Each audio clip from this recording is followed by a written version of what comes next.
এত বড় বড় গুনাহগারকে আল্লাহ রসুল যে আমাদেরকে হজের জন্য অনুমতি দিয়েছেন, এর জন্য আমরা শুকরিয়া আদায় করি আলহামদুলিল্লাহ রাব্বিল আলামিন। পারবো, আমার তো মনে হয় খুব কম মানুষই আছেন যে হাত তুলে বলতে পারবো যে আমরা এই হজ করার জন্য আমার চোখের পানি আমি ফেলেছি। সারা জীবন ধরে যে নবীকে আমরা, আমার রসুলকে ভালোবেসে এসেছি, মহাব্বত করে এসেছি, আমাদের জীবনের চাইতেও, আমাদের বাচ্চাদের চাইতেও, আমাদের আওলাদের চাইতেও যাকে ভালোবেসে এসেছি, সারা জীবন আশা করে বসে আছি, আল্লাহ গো জীবনে একবার যেন আমার রসুলকে জিয়ারত করতে পারি, আল্লাহ একবার যেন খানায়ে কাবা জিয়ারত করতে পারি, এই আশা পোষণ নিয়ে বসে আছি। আল্লাহ পাক সেই আশা পূরণ করার জন্য এই বছরে আমাদেরকে তৌফিক নসিব করেছে।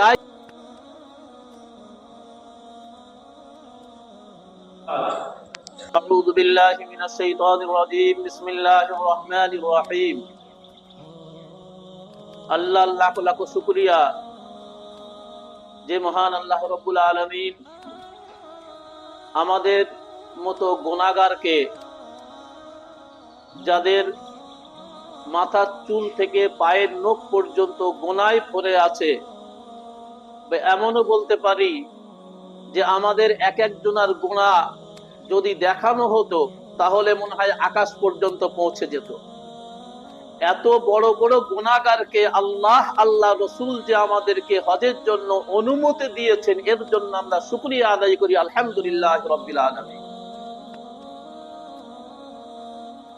জনাবে রাসূলুল্লাহ সাল্লাল্লাহু আলাইহি ওয়াসাল্লাম পবিত্র জবানে বললেন, আল্লাহ রাব্বুল আলামিন যাকে ক্ষমা করতে চান, যাকে মাফ করতে চান, আল্লাহ যাকে পছন্দ করেন, 9 জিলহজ ওই আরাফার ময়দানে তাকেই হাজির হওয়ার তৌফিক নসিব করেন।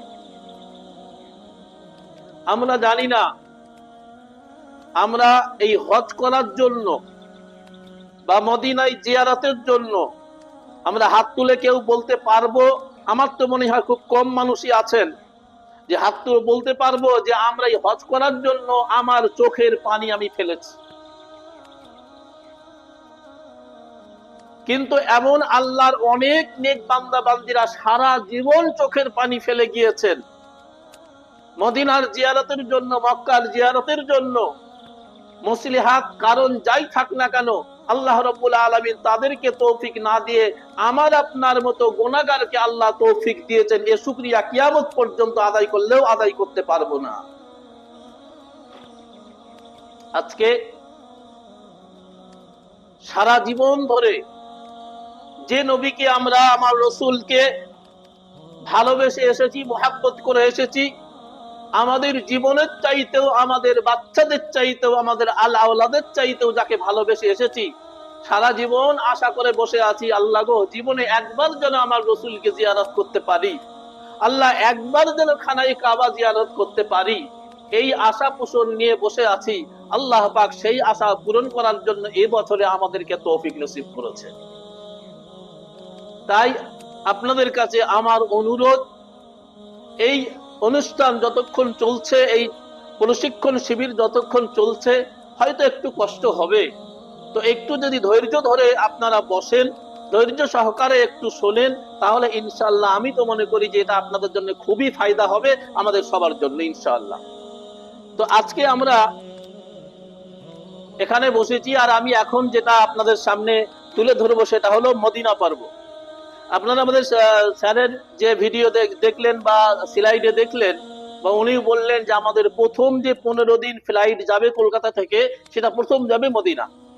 তাই আমি আমার ট্রেনিং এর পর্ব সেইভাবেই সাজাচ্ছি যে আমরা প্রথম মদিনায় যাব, মদিনায় আমরা কিভাবে থাকবো, কি করব না করব, তারপরে মদিনার থেকে আবার উমরার পর্ব ইনশাআল্লাহ আমাদের মশিউর ভাই রয়েছে, আবার ইনশাআল্লাহ সে বিষয় নিয়ে আমরা আলোচনা করব। প্রথম আমরা যে আশা পোষণ, যে স্বপ্ন, যে আশা নিয়ে আমরা এতদিন পর্যন্ত আমরা পুষে এসেছি, সেটা হলো আমার রসুলের মুহাব্বত, রসুলের ভালোবাসা।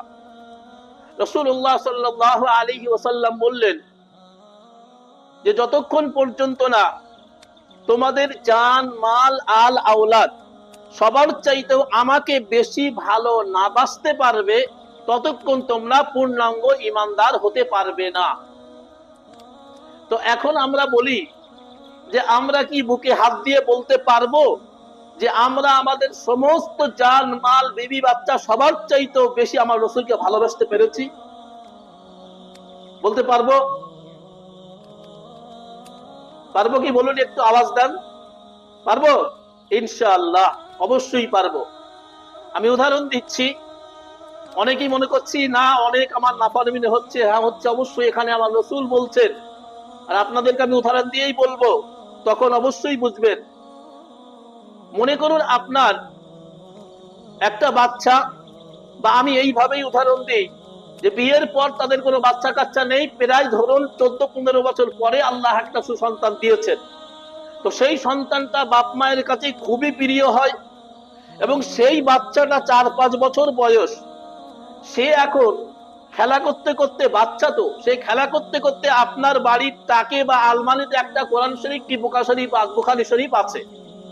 এখন সেই বাচ্চাটা সেই কোরআন শরীফ বা বুখারী শরীফটা নিয়ে নিচেই রেখে যদি তার উপরে উঠে, আল্লাহ হেফাজত করুক, তার উপরে উঠে সেই বাচ্চাটা খেলা করে, তো আমি আমার সবচাইতে প্রিয় বাচ্চাটাকে আমি কি করব?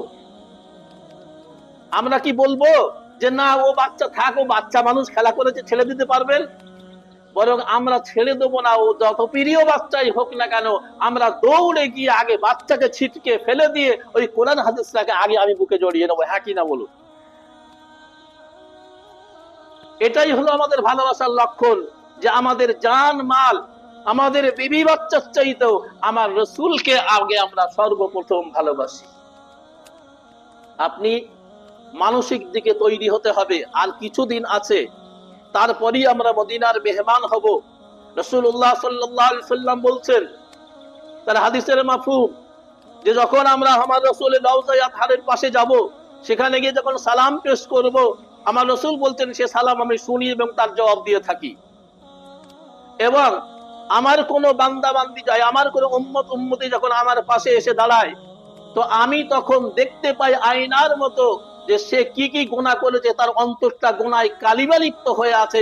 আমি দেখতে পাই, যখন দেখি আমার ওই উম্মত উম্মতি গুনাহগার শরীর নিয়ে আমার মদিনায় এসেছে, তখন আমার মন থেকে তার জন্য খুব অসন্তুষ্ট প্রকাশ হয়।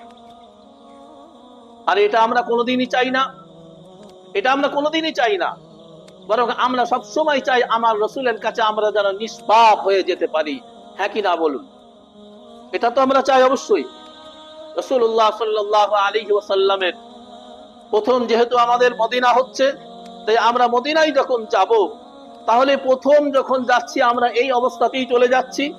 কিছু কিছু ওলামারা লিখেছেন যে আগে যদি আমরা হজ করি, আগে যদি আরাফার ময়দানে যাই, তো আরাফার ময়দানে আমরা ওই 9 জিলহজ আল্লাহর কাছে কান্নাকাটি করার পর আমাদের জীবনের গুনাহ মাফ করে নিলাম, তারপরে নিষ্পাপ হয়ে মদিনায় গেলাম। ওলামারা লিখেছেন এটা হলো মুস্তাহাব। কিন্তু সেই সুযোগ হচ্ছে না, যেহেতু প্রথম মদিনায় যাচ্ছি। তাহলে মদিনায় যখন যাচ্ছি, তখন আমাদের একটু খাটতে হবে, একটু মেহনত করতে হবে, একটু মুজাহিদা করতে হবে। কি করতে হবে? যারা আলহামদুলিল্লাহ তাহাজ্জুদ পড়েন, আলহামদুলিল্লাহ, যদি তাহাজ্জুদ না পড়ে থাকেন তাহাজ্জুদ শুরু করে দেন। এক। দ্বিতীয়ত, তাহাজ্জুদের সুযোগ যদি নাও হয়, তাহলে আমি আপনাদের ছোট্ট একটা টিপস বলছি, যে আপনি যেহেতু আমার রসুলের দরবারে যাবেন, আমার রসুলের মহাব্বতে, রসুলের জন্য, আপনি এখন থেকে এই আমলটা করুন। কি করবেন? রাত্রিরে যখন খাওয়া দাওয়া হবে, আপনার এশার নামাজ পড়া হলো, খাওয়া দাওয়ার পরে যখন শুতে যাবেন, ওযু করে, সকলেই যখন শুয়ে আছে, আপনি ওযু করে 2 রাকাত নামাজ আদায় করুন।